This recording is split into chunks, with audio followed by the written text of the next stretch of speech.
okay? Written for the storm, you know? Yeah. I was going to say that. Definitely. Do you want to get started and then we'll the written bits and bar go till 10:30 tonight. We'll start with broadcast. Okay, Steve. Steve, first up, how's your team looking? Any fresh injuries or anybody coming back? Yeah, unfortunately, Julian Bianconi picked up a serious knee injury, which is ruling him out for the season. All right, so really difficult news for him, and obviously a blow for us as well. As I know he's a player that's not featured too much, but he's a player that was making good progress and that we really like. We're all obviously gutted for him because it's a serious injury, and it's a blow to the group as well. A couple of days ago in training, yeah. So when it happened, we feared that it was something serious, and the scan confirmed it. Other than that? Yeah, apart from that, nothing was picked up from the weekend. There's been a few normal sort of knocks and things like that, but as we were really in terms of selection, apart from Julian. So that was a blow, and obviously a disappointing result last weekend as well for you to contend with. How have you reflected on that? Where did it go wrong, do you think? Well, it was a disappointing day, and performance, result, and everything else that went around it was not that we expected, and not something that we intended to happen, obviously. I'd like to think it's been addressed clearly, but like any game, you know, you have to draw a line under it once that you've reflected accordingly and let the players know how I feel about it and how they feel about it, and obviously had some grown-up conversations around that. But at the same time, you do have to draw a line and move on. And like anything in life, you have to live and learn and aim to do better going forward. So. Even the game the week before, which was obviously a positive result and a good performance, we still looked at that thoroughly and the process behind it. Done the same for the Arsenal game, but all focus and all eyes now are on Brentford, and it's time to go to back to the City ground and hopefully put in a good performance and get the result that we really want. How do you stop performances like that affecting confidence? Are you concerned that it has at all? Well, I think it's always good to talk through exactly how it is. I don't think you should ignore things. I don't think that you should shy away from things, even if they're difficult conversations, and that's including the players having their say. So that's what we like to do. And like I said, difficult moments I think are about sticking together and to really talking it through, and like I say, aiming to draw a line and move forward. And we've not, like I say, we've reviewed and dealt with it, but we've not dwelled on it, because like I said, the most important thing is now we're a couple of days away from the next game, and we're just all committed and prepared to playing at the level that's needed to go and win a game. And you're playing at home. Yeah. 7 of your 9 points this season have come at home. What do you think is the difference in terms of playing at the City ground? Is it all about the atmosphere? And well, we won't take it for granted, that's for sure. Of course, a lot's been said about the atmosphere in our ground and the support that we've been getting, which we're obviously very grateful to, and it's helped us for sure on the days. But we have to, as I've said numerous times, we have to not take it for granted, and we have to make sure that we try our very best to keep it at that level, because that means the supporters are supporting a team that they are connected with, and if we get that right, it means we're playing well. It means the supporters are right behind us, and the stronger that we can make that connection, the better it can be on a match day. But that doesn't mean you're going to win, lose or draw a game, but it can help you, and that's what we've got to aim for. But I go back to, we've got to really focus on our bit, and that's performing well and showing the right level of attitude and commitment and concentration, to play at the required level. And if we do that, like I said, we don't just give ourselves a chance of having a good atmosphere. We give ourselves a chance of winning the game, and that's what we need to do. What do you make to Brentford? They'll be without Ivan Toney. Does that make your task that little bit easier? Well, he's obviously, Ivan Toney's been become a really top striker in the league, and on a great journey to becoming that, working his way up. But so it's still going to be a really tough challenge. Brentford are a squad that I know they have added over the transfer windows, but they have a squad of players that have been there a while, and there's a lot to be said for that. And obviously Thomas has been there with his coaching staff as well, so they have good continuity. And I like all squads in the Premier League. You always have to plan for players not being available in any position, and I'm sure they will be the same. But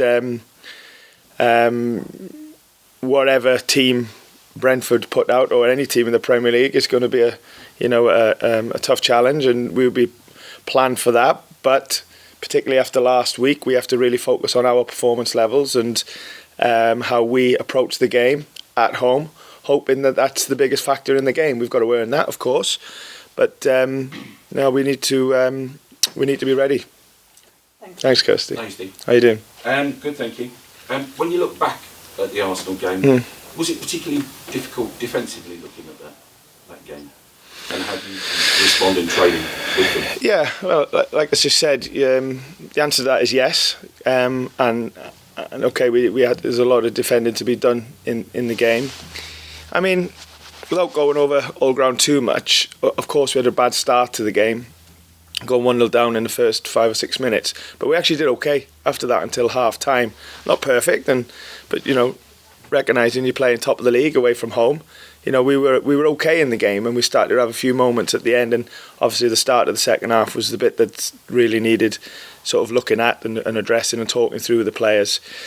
So to answer your question, like I said before, you reflect and review and hopefully deal with things, but try and learn from it and improve going forward. And what I would say is, just as we didn't get too high after the result the week before against Liverpool, we're not going to get too low after this one at Arsenal, because that's completely counterproductive. We have to, as I said, review the game, deal with it, but then move on and focus for the next one. And we're sitting there 2 days away from the next game, and I'm not thinking about the last game. I'm only thinking about the next game, and that's where our thinking is. Jesse Lingard, there was a lot of hope and a lot of buzz around the fans at signing such a big name. You want him to bring confidence to the dressing room, but sometimes, like with the result like last week, and you watch him in the game, do you sometimes think that the pressure is diminishing what he's got? I think it's difficult, really, in a game like last week to talk about one player, because that was a collective effort, just like it was the week before against Liverpool. It was never, and it's not going to be any one-man show.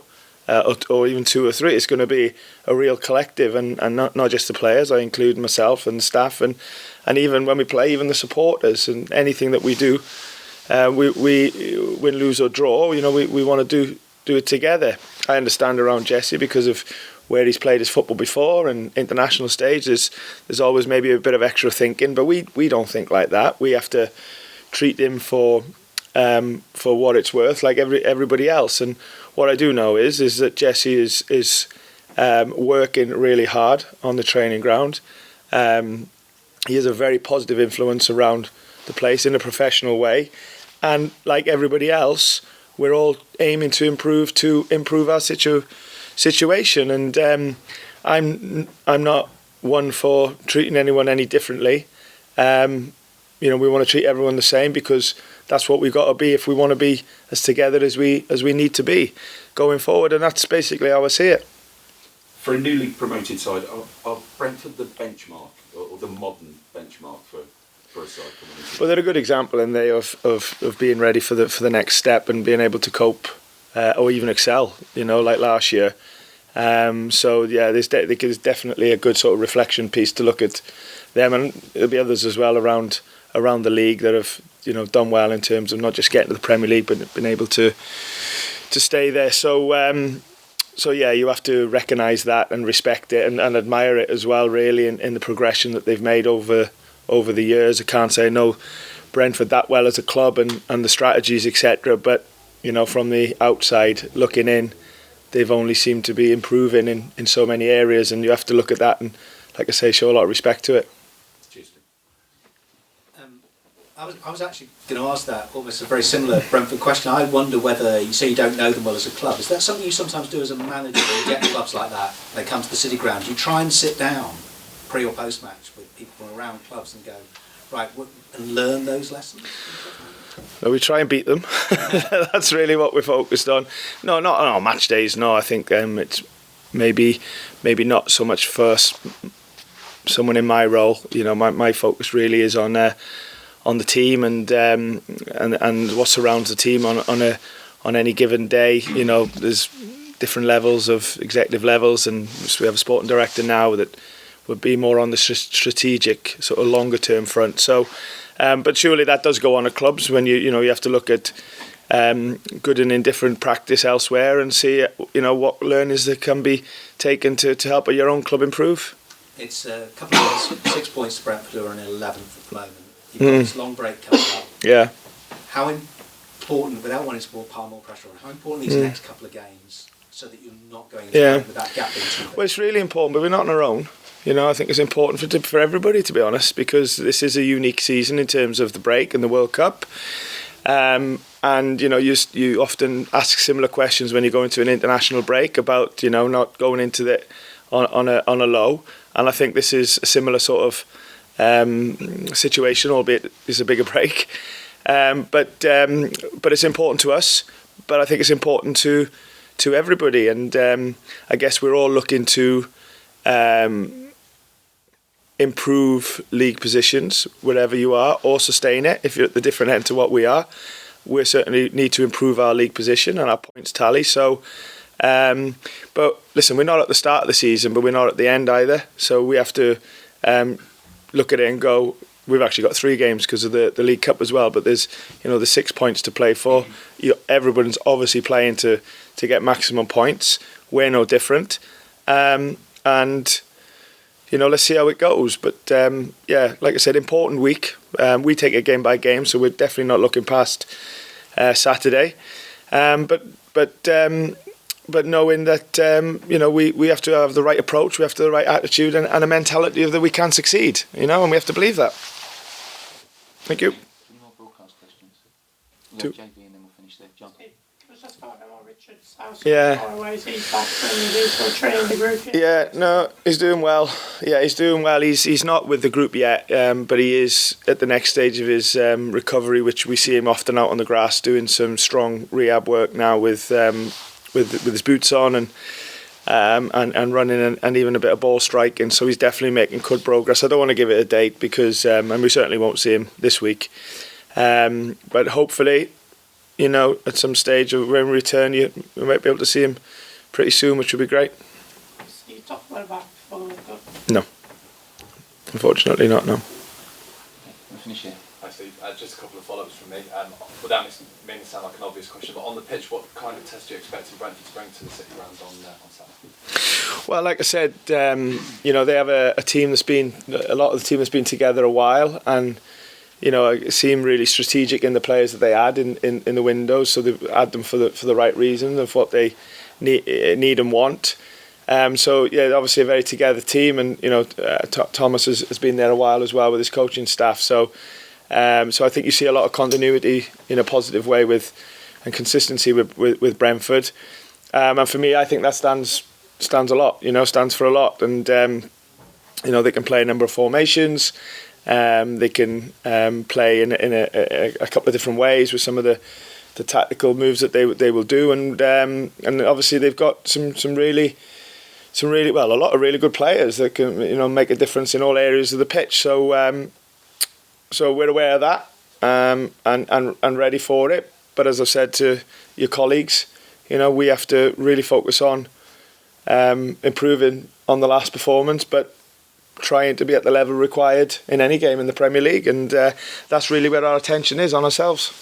Just finally, one phrase I keep hearing a lot at the minute is touching distance, staying within a certain amount of points, be there or thereabouts come the World Cup break. How important is it going in, I know there's a couple of games left, but how important is it that you don't get cut off before the break? Well, yeah, like I said before, everybody's got two games to play, 6 points, and we are different contexts because of league positions, but we're all in the same boat of wanting to go into the break on a high and wanting to some positive feelings at the end of this first phase.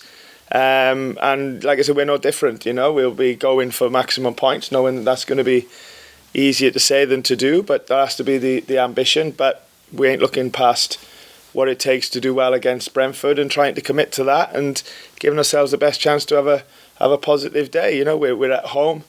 Last time we were at home, it was good, and we've got to try and replicate that. And but only we can do that. But we're in control of it, so let's hope we can commit to it. Thanks, Steve. Best of luck. You too. If the camera's Thanks. off now, please. Thank you very much.